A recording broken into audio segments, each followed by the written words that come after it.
Hello, apa khabar anda semua? Saya harap anda semua berada dalam keadaan baik, ya, sentiasa sihat. Alright, okay. Saya Siti Wani yang merupakan instruktor untuk XM Malaysia.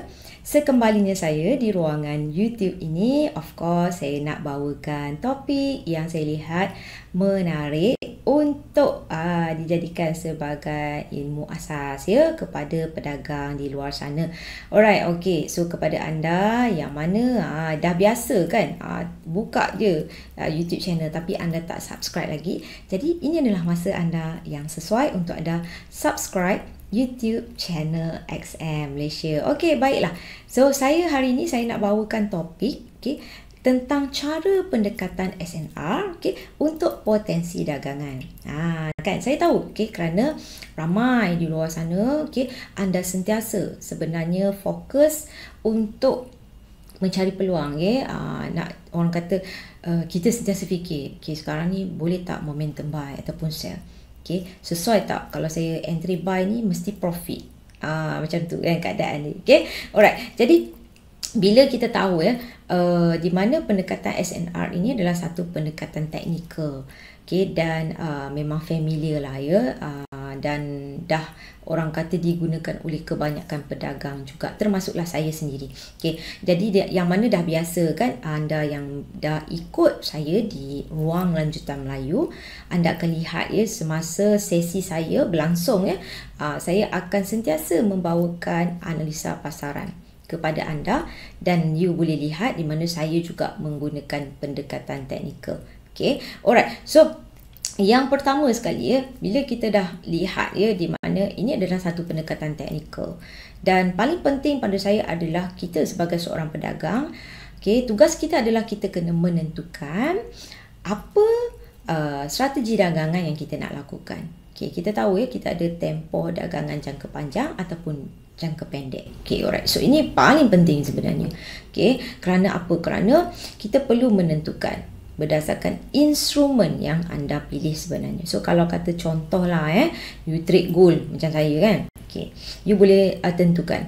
You nak lebih fokus kepada dagangan jangka panjang ataupun dagangan jangka pendek. Melihatkan kepada instrumen tadi, haruslah juga bersesuaian kepada apa? Kepada modal yang anda nak laburkan. Ini sangat penting kan. Kenapa? Kena nak tahan floating tu kan. Bukannya kita entry terus profit. Jangan faham sebegitu. Jadi that's why pada saya, untuk kita nak tentukan apa strategi dagangan yang kita lakukan tadi, sama ada short term ataupun long term, kita perlu fahamkan apa instrumen pemilihan kita dan juga berapa modal yang kita nak laburkan kepada XM. Alright. Yang berikutnya, kan bila kita dah make satu decision yang bersesuaian, macam saya sebagai contoh, saya fokus kepada gold, instrumen emas. Alright. Jadi saya lihat kepada modal saya, katalah kita ambil dalam anggaran $500. Saya lihat ini satu modal dan instrumen yang saya nak aplikasikan dagangan jangka pendek. Bila kita dah tahu kita nak guna pendekatan short term, adakah kita nak guna sebagai dagangan harian? Kita nak jadi intraday ataupun kita nak guna pendekatan scalping? Alright. Kerana apa kena tentukan? Sebab di sini kita tahu time frame banyak sangat. Kan? Nak entry kat mana? Kat M1 ke? M30 ke? H1 ke? H4 ke? Alright. Pada saya, saya nak guna pendekatan scalping. Jadi saya lihat, TF yang sesuai adalah pada saya M50. Saya dah decide. Setiap kali saya nak entry, saya mesti entry di TF M15 menggunakan pendekatan scalping tadi. Alright. Jelas saya harap jelas. Yang berikutnya adalah bila saya dah tahu saya nak fokus dekat M15, inilah di mana saya harus menggunakan pendekatan teknikal tadi, pendekatan SNR. Sebab apa? Sebab ini adalah untuk saya mencari satu direction yang terbaik. Ingat, anda sebagai seorang retail trader, tugas anda adalah menentukan satu direction yang terbaik. Kalau di sesi saya tidak menggalakkan untuk anda, walaupun kita guna pendekatan scalping ni, semasa pergerakan sideways, kan, saya tahu banyak orang suka buy dan sell. Okay, tapi itu tidak saya. Okay, kerana apa? Kerana kita perlu memahami tentang kewujudan risiko. Okay, so sebagai seorang pedagang yang bijak sebenarnya ya, anda perlu menentukan satu peluang yang terbaik supaya profit anda selamat. Okay, alright. Jadi di sini bila kita dah menentukan, alright, kita harus marking lah. Jadi saya nak kena tentukan di mana support dan juga di mana resisten yang berdekatan dengan harga semasa di TFM15. Alright. So mungkin anda kurang jelas sikit. So saya terangkan secara mudah di sini. Macam mana? Contohlah market buka hari Isnin. Alright, maka buka hari Isnin, biar dulu, pada saya suka biar dulu, price gerak ya. Sebab kita kadang-kadang Monday tu kita tak nampak direction yang baik lagi.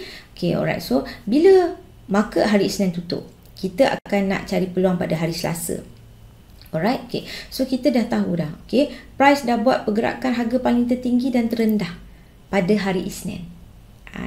So pada hari Selasa kita akan marking. Alright. So kita marking. Jadi kita tengok pergerakan hari Isnin ni dekat mana dia buat harga paling terendah. So itulah supportnya yang kita akan gunakan pada hari Selasa. Di mana pergerakan harga paling tertinggi, itu adalah resisten yang kita akan gunakan pada hari Selasa. Alright.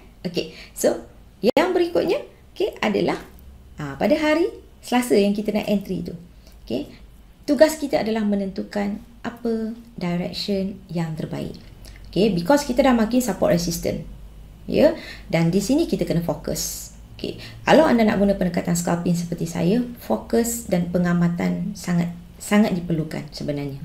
Alright, jadi sebagai contoh, kita dah tahu, price bergerak. Harga gerak buat penurunan dulu. Dia turun sampai ke support yang kita tandakan. Kita dah marking support kita. Dan kita lihat berlaku pengesahan. Macam mana berlaku pengesahan di situ? Yang kita boleh lihat adalah berlakunya keadaan harga gagal menembusi support. So itu satu confirmation pada kita, untuk kita fokus kepada potensi buy. Kenapa fokus kepada buy? Kerana kita dah tahu semalam price dah buat penurunan, dan dia gagal untuk membuat penurunan lagi. Dan pada hari yang anda nak entry itu, di zone support yang anda dah marking, anda lihat berlakunya pengesahan di mana harga sekali lagi gagal menembusi support yang telah kita tandakan. Alright. Jadi di situlah pengesahan kepada kita yang kita jelas hanya fokus kepada direction buy sahaja. Dan of course jangan lupa apa dia?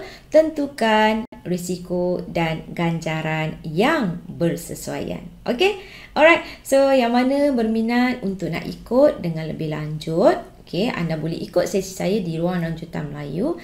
Macam saya kata tadi, you boleh lihat saya buat analisa pasaran secara harian sebenarnya. Kepada instrumen gold, kepada currency, saya ada buat currency untuk major pair dan juga cross pair. Termasuklah juga untuk kripto iaitu Bitcoin dan juga Ethereum. Alright. So seperti biasa, insyaAllah kita akan berjumpa lagi di ruangan YouTube channel XM ini. Alright, so jaga diri. InsyaAllah kita jumpa lagi. Bye-bye.